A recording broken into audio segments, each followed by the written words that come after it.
Bismillahirrahmanirrahim. Assalamualaikum warahmatullahi wabarakatuh. Pada video kali ini kita akan membahas program linear yang ketiga, yaitu metode dual simplex. Nah, di sini sedikit berbeda lagi kasusnya dengan metode simplex, yang mana pada simplex itu pertidaksamaan yang terjadi itu biasanya kecil dari. Untuk dual simplex ini akan terlihat pertidaksamaan yang besar dari, namun tidak akan bertemu persamaan atau sama dengan. Jika bertemu dengan sama dengan atau besar dari, nanti akan dapat diselesaikan dengan big M. Kemudian yang perlu diperhatikan, jika pertidaksamaannya besar dari, harus diubah dulu menjadi pertidaksamaan kecil dari, baru bisa diselesaikan dengan menggunakan metode dual simplex. Untuk fungsi tujuannya atau kasusnya tetap sama, menggunakan kasus maksimasi maupun minimasi. Nah, syarat dikatakan tabel itu optimal, untuk metode simplex kemarin mungkin nilai pada baris Z harus bernilai positif. Namun untuk dual simplex, nilai NK atau nilai kami harus bernilai positif semuanya, maka dikatakan bahwa metode dual simplex sudah optimal atau sudah dapat disimpulkan. Nah, ini merupakan contoh minimum. Kali ini kita bahas untuk minimum atau minimasi, di mana di sini sudah dalam bentuk pertidaksamaan besar dari. Nah, untuk pertidaksamaan besar dari harus diubah dulu terlebih dahulu menjadi pertidaksamaan kecil dari dengan cara mengalihkan pertidaksamaan itu dengan min 1. Nah, berarti masing-masing pertidaksamaan ini atau masing-masing fungsi harus dikalikan min 1 terlebih dahulu supaya bentuk umum ini berubah menjadi bentuk baku. Mari kita coba mengubah atau masuk ke langkah pertama, mengubah pertidaksamaan fungsi kendala. Nah, ingat yang awal itu fungsi kendala 3x1 tambah x2 besar dari min 7. Berarti kalau dikalikan min 1 untuk mengubahnya bentuk baku, min 3x1 kurang x2 kecil dari min 27. Nah, ini untuk persamaan pertama. Yang kedua berarti min x1 kurang x2 kecil dari min 21. Ini masuk persamaan fungsi kendala kedua. Yang ketiga berarti min x1 dikurang 2x2 kecil dari min 30. Ini persamaan fungsi kendala ketiga. Mari kita lihat apakah sama. Oke, ini berarti fungsi kendala yang sudah berubah menjadi bentuk baku. Nah, kemudian yang perlu kita ubah menjadi bentuk baku adalah fungsi tujuan. Nah, ini hampir akan sama dengan metode simplex, yang mana mengubah bentuk umum metode dual simplex fungsi tujuannya menjadi bentuk baku adalah dengan memindahkan persamaan di ruas kanan ke ruas kiri. Berarti menjadi Z dikurang 4x1 kurang 2x2 sama dengan 0. Ya, nah ini sudah berupa bentuk baku. Nah, kita kembali lagi yang tadi, ini berarti fungsi tujuan yang belum selesai, ini belum bentuk baku yang bisa diolah. Ada satu langkah lagi yang perlu dilaksanakan atau dilakukan, yang mana setelah pertidaksamaan ini dari pertidaksamaan besar dari menjadi persamaan kecil dari, harus dilakukan langkah terakhir, yaitu mengubah menjadi persamaan atau sama dengan. Langkahnya sama dengan simplex, yaitu dengan menambah satu variabel flex. Kita cobakan. Berarti dari persamaan ini min 3x1 dikurang x2 tambah flex 1 sama dengan min 27. Kemudian min x1 dikurang x2 tambah flex 2 sama dengan min 21. Dan yang terakhir persamaan fungsi kendala ketiga, min x1 dikurang 2x2 tambah s3 sama dengan min 30. Nah, ini merupakan bentuk baku yang sudah bisa diolah dan dipindah ke dalam tabel iterasi yang akan diolah setiap prosesnya untuk menemukan titik optimal. optimal atau tabel optimal. Nah, ini di sini sudah dijelaskan bahwa dikatakan tabel itu layak atau optimal jika nilai kanannya bernilai positif. Berarti itu sudah layak untuk disimpulkan atau sudah selesai diolah. Nah, kita coba pindahkan terlebih dahulu angka atau bentuk persamaan yang awal. Kita belajar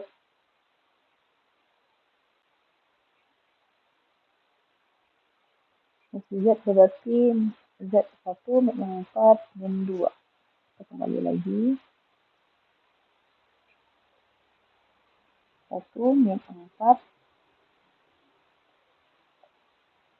min 2 0 setelah tidak ada, setelah tidak ada, nilai kanan 0. Nah, kita kembali ke fungsi kendala pertama. Nah, ini untuk tabel mungkin tidak dijelaskan lagi karena di sinteks sudah sangat dijelaskan dengan rinci bagaimana menambahkan atau menulis variabel dasar pada setiap baris ataupun kolom. Ingat ini pada kolom adalah penambah variabel atau yang perlu ditambahkan itu adalah flag yang ada di setiap fungsi kendala. Kalau ini semua variabel yang ada di dalam setiap persamaan.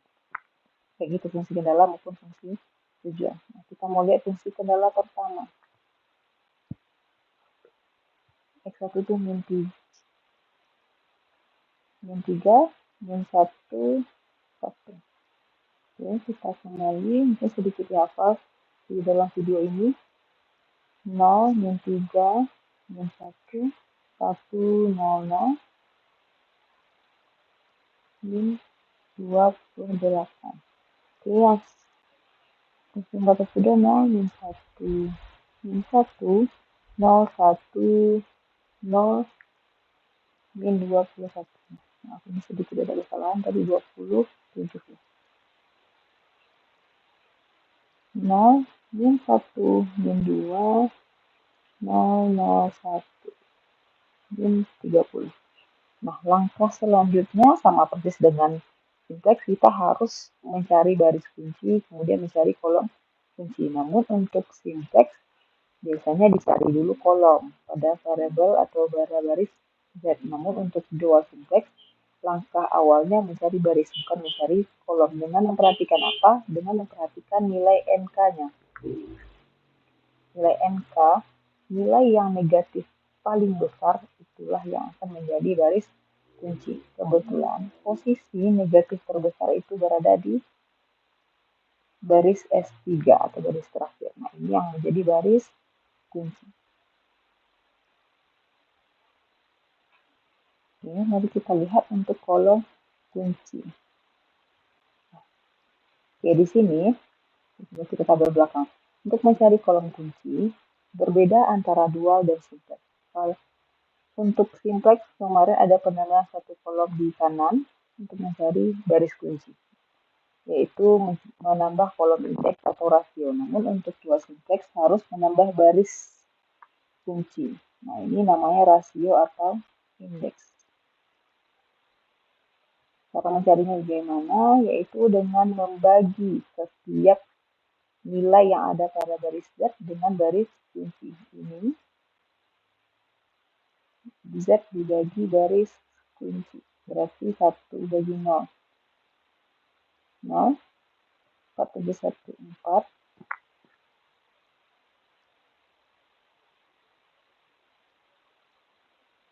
2 bagi 2, 1. 0, 0, 0, 0. Nah, kemudian di sini mungkin sudah dijelaskan sedikit bagaimana mencari itu ya. Mencari rasio atau indeks. Ini koefisien Z dibagi baris kunci. Nah, ini kan sudah digarisbawahi kalau itu ada perbedaan sedikit dengan simplex antara dual dan simplex tadi. Kembali lagi ke belakang. Berarti yang menjadi nilai atau di kolom kunci adalah nilai positif terkecil dari indeks atau rasio. Nah, berarti 1 adalah nilai positif terkecil di nilai indeks atau rasio. Berarti posisinya berada di X2. Nah, X2 ini merupakan kolom kunci. Berarti yang mana yang menjadi angka kunci adalah min 2, yaitu pertemuan antara baris dan kolom. Nah, min 2 adalah angka kunci, X2 ini adalah kolom kunci, sedangkan S3 merupakan baris kunci. Oke, kita coba langkah selanjutnya yang sama prosesnya, itu mencari nilai atau mengubah nilai baru baris kunci. Nah, mana tadi baris kunci kita berada pada posisi S3. 3 yang ini nilainya sudah ada 0, min 1, min 2, 0, 0, 1, min 30. Ingat tadi angka kunci berada pada min 2. Coba kita cek kembali. Angka kunci berada pada min 2. Ingat syarat dari angka kunci, jika sudah diubah berarti nilainya wajib 1. Nah, langkah atau proses pengubahan menjadi 1 yaitu dengan membagi min 2 dengan dirinya sendiri. Berarti ini semua nilai selain dari angka kunci juga harus dibagi dengan min 2. Jadi ini menjadi 0.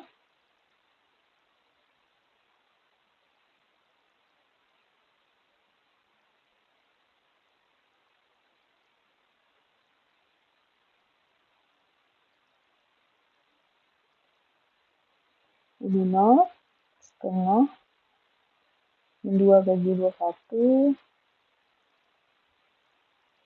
Ini 0, 0. Min 1, min setengah, bukan setengah, 15, 30. Min 30 bagi min 2, 4-nya 15. Nah, ini merupakan nilai baru baris kunci. Ingat, mengubah penamaan kolom pada baris ketiga atau kolom pertama, yang mana awalnya baris kunci kita berada pada posisi S3, karena kolom kuncinya berada di X2, maka diubah penamaannya menjadi X2. Nah, kemudian kita akan mengubah atau masuk ke langkah selanjutnya atau langkah ketujuh, yaitu nilai selain baris kunci. Ingat kemarin rumusnya, koefisien atau nilai lama dikurangi dengan koefisien kolom kunci dikali dengan nilai baru baris kunci. Mungkin untuk merumus dibuat dilihat lagi di dalam PPT untuk simplex ya. Oh ya, tadi mungkin sebelum itu ada sedikit perbedaan di dalam PPT yang sudah diimplementkan dengan yang ditampilkan ini. Mungkin tadi ada sedikit kesalahan pada nilai ini. 27 ternyata di dalam PPT tertulis 28. Mungkin nanti dikoreksi saja pada saat mengisi PowerPoint-nya. Kita lihat mengubah selain baris kunci. Rumusnya koefisien baris lama kurang koefisien kunci, koefisien kolom kunci kali dengan nilai baru baris kunci. Nah, ini merupakan rumus dari mengubah nilai selain baris kunci. Oke, kita lihat tadi. Koefisien kolom kunci kita pada baris berapa? Min 2. Oke, berarti min 2 yang akan dikalikan dengan nilai baru baris kunci yang ini. Misalnya 0 setengah, 1, 0, 0, setengah 15. Berarti min 2. Kalau dipindahkan dulu berarti tadi 0 setengah 1, 0, 0, min setengah 15. Nah, ini merupakan nilai baru baris kunci. Akan kita kalikan dengan min. Berarti min 2 kali 0, 0, min 2 kali setengah min 1, min 2 kali 1 min 2, min 0, 0, 2 kali min setengah. Itu 1 dan min 30. Oke, mari kita kurangkan. Ini baris lama kurang dengan hasil perkalian koefisien kolom kunci dikali nilai baru baris kunci. 1, min 3, 0, 0, 0, min 1, dan 30. 0 dikurang min 30 menjadi 30. Kemudian, nilai baru yang kedua yaitu pada baris S1. Ini sedikit kesalahan. Nilai S1. 1 dari nilai lamanya 0, min 3, min 1, 1, 0, 0, min 2. Ingat koefisiennya berada pada ini, min 2. Berarti kebetulan di S1 berada pada min 1. Min 1 dikali masing-masing semua nilai baru garis kunci. Berarti 0, min setengah, min 1, 0, 0, setengah, min 15. Oke, langsung dikurangi 0, min 3 kurang min setengah itu min 2 setengah, 0, 1, 0, min setengah, dan min 2. Kemudian ini sudah selesai nih. Baris baru untuk S1. Kita pindah ke baris selanjutnya yaitu baris S3. S2 ya. S2. Ketik lagi. Ini nilai untuk S3.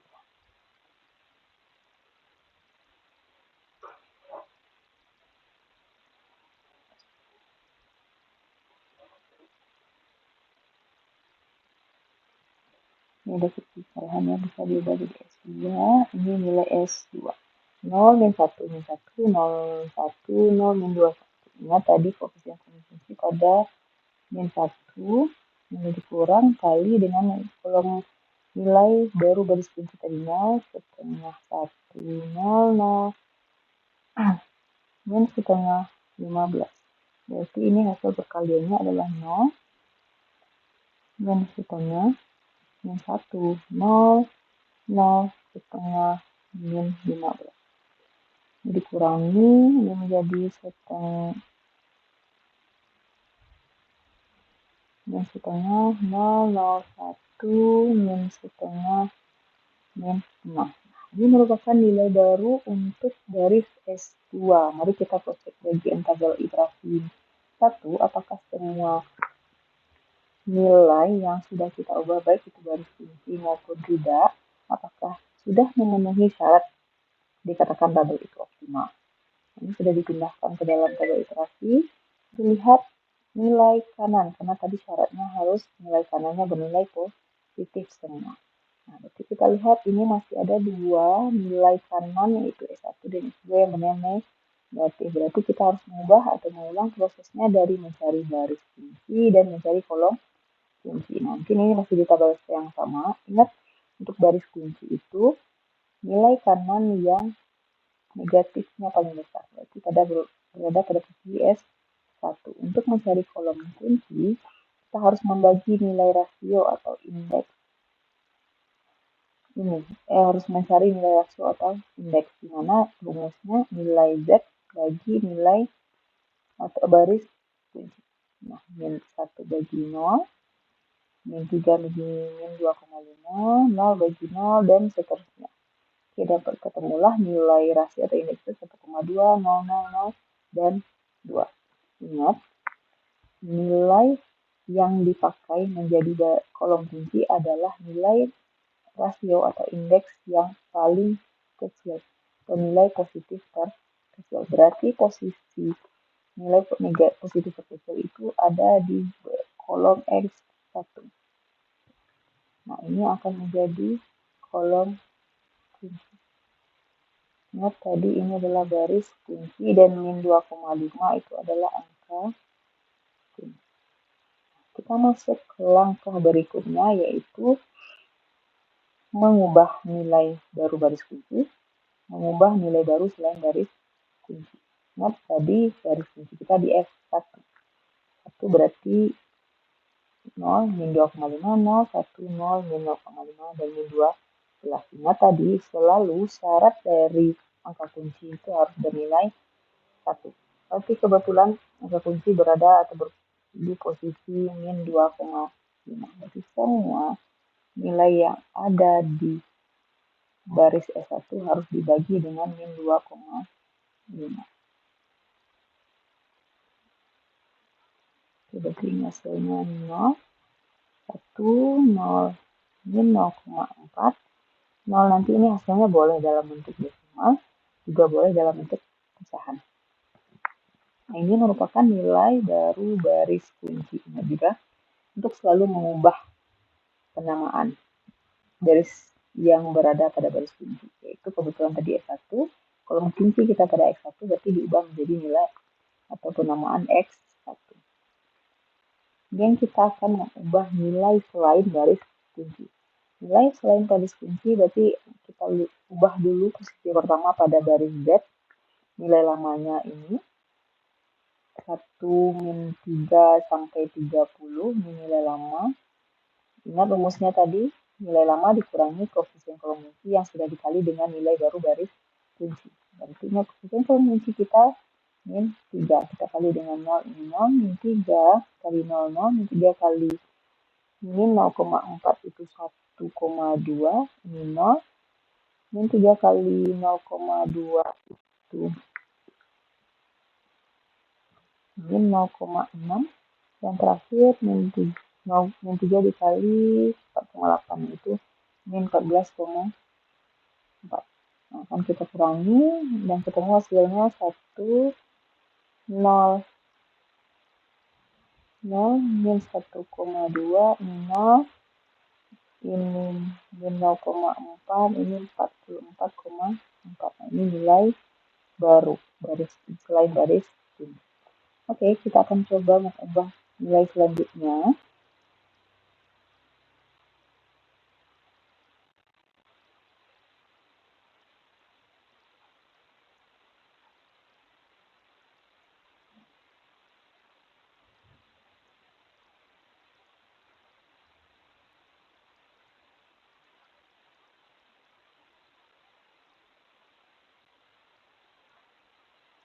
Sebentar ini sedikit ada kesalahan.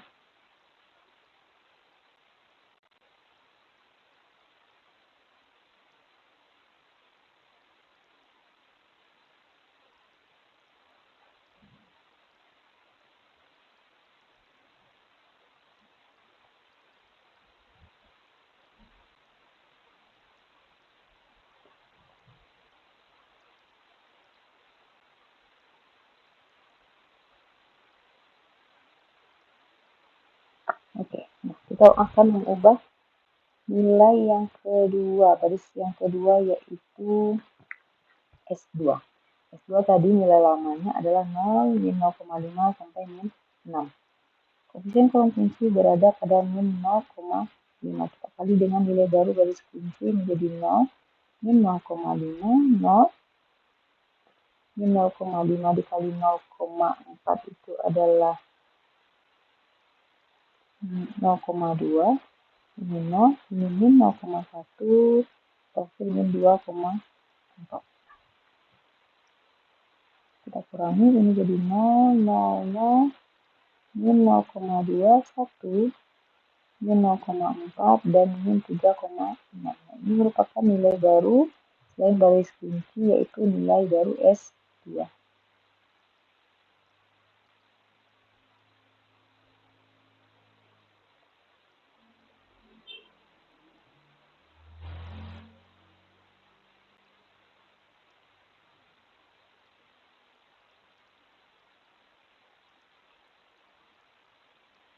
Oke, yang terakhir harus mengubah nilai X2, yaitu 0, 0,5, 1, 0, 0, min 0,515. Ingat, itu berarti posisinya berada di koefisien posisinya 0,5. Kita kurangi lama.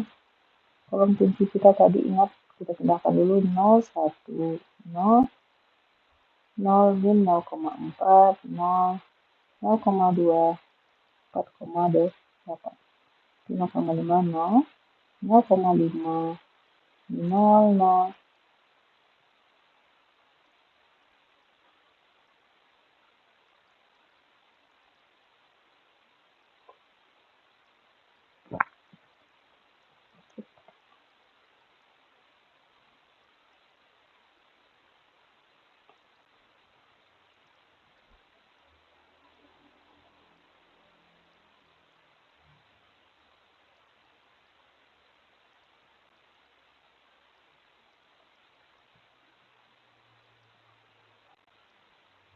Ini 0,5 dikali 0,4 berarti kita cari.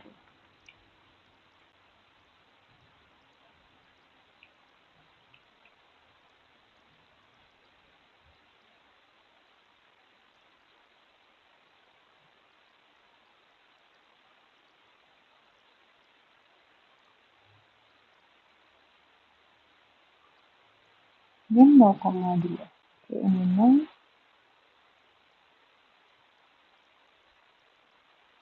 Oh, ini ada sedikit kesalahan. Jadi kita hapus terlebih dahulu.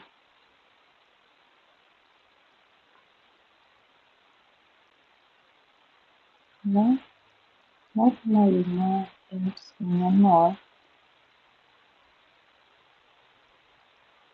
Lebih satu. Ini 0, ini min 0,2, ini 0. 0,5 dikali dengan 0,2. Ini 0,1, 0,5 kali 4,8. 2,4. Oke, mari kita kurangkan. Ini 0, ini 0, 1. 0,2, ini 0. Ini 0,6, ini menjadi 15 kurang 24. Berarti 12,6. Nah, ini merupakan nilai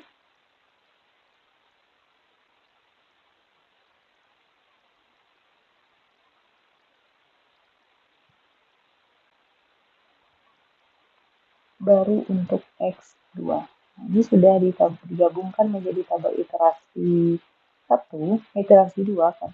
Kita perhatikan apakah semua nilai kanan yang berada pada tabel iterasi 2 sudah bernilai positif.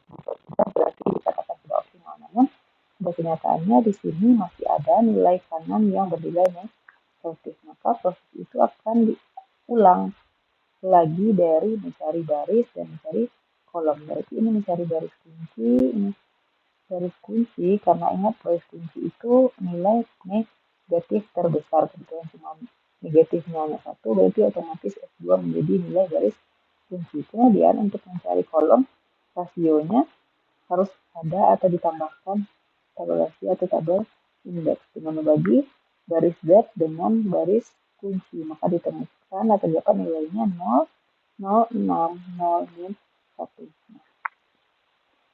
Ingat tadi nilai indeks atau rasio itu adalah nilai terkecil, bukan nilai positif kecil, tapi nilai terkecil. Nah, terdapat pada kolom S3 ini yang akan menjadi kolom kunci. Nah, pertemuan antar baris dan kolom itu merupakan angka kunci. Kemudian kita lanjutkan.